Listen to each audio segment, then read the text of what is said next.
there's so much history there. Mm-hmm. And I would love to go there, in actual fact. And so you know that there is history, and obviously politics. Obviously. Obviously, yeah.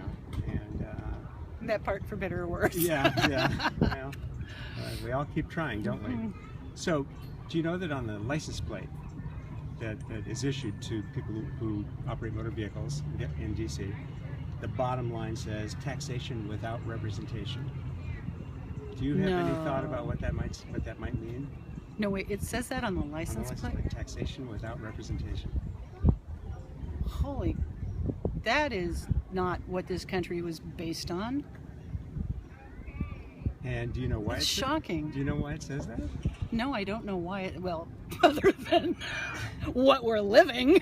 Yeah. You know? Yeah. Well, so 660,000 people live in the District of Columbia. They're residents, registered to vote in Washington, D.C. And the first time anyone in Washington, D.C. was permitted the opportunity to vote for president was after President Johnson signed the Voting Rights Act in 1964, or implemented it in 1964. But we've never been able to vote for anything other than a delegate to Congress who has no vote in Congress. So we don't have voting representation in Congress, and we don't have senators, as all the other states do. And yet we have more population than 2 states. Well, I don't think that's right. I mean, I can see historically how that could have come about, but hello, it's a long time later and things have to change. That's not right. Anything else you'd like to add?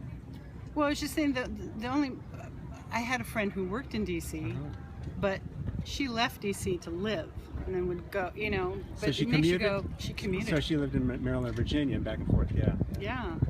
So the other interesting thing about that is D.C. does not collect income taxes for people who work in D.C. but live someplace else. If and when you go to Washington, D.C., what do you expect to see? What would you like to see? Oh my gosh. Well, obviously, the iconic sites of DC. I just can't even think. The different monuments and those things. On that note, Marice, this is an interesting. Washington, D.C. is probably home to the largest number of memorials and statues celebrating people who fought and died for democracy both in the U.S. and abroad. And yet the residents of Washington, D.C. don't celebrate that which is celebrated in those monuments and statues.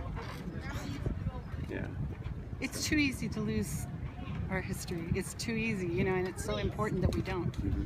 It's vital that we don't, because then you can get what we have happening today, and it's not okay. Yeah. So those who don't learn from history are doomed to repeat it? Absolutely. If not destroy the planet. Yeah. You know, I mean, it is important that we remember how and why we got here. You know? Yeah. That's vital. You know, I still believe in the U.S. I still believe in the U.S.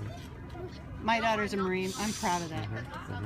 You know, but it's so easy for people who don't have any investment in our country, in our history. You know, it's so easy to go, oh, well, that's not important, but it is important. It's what made us what we have been.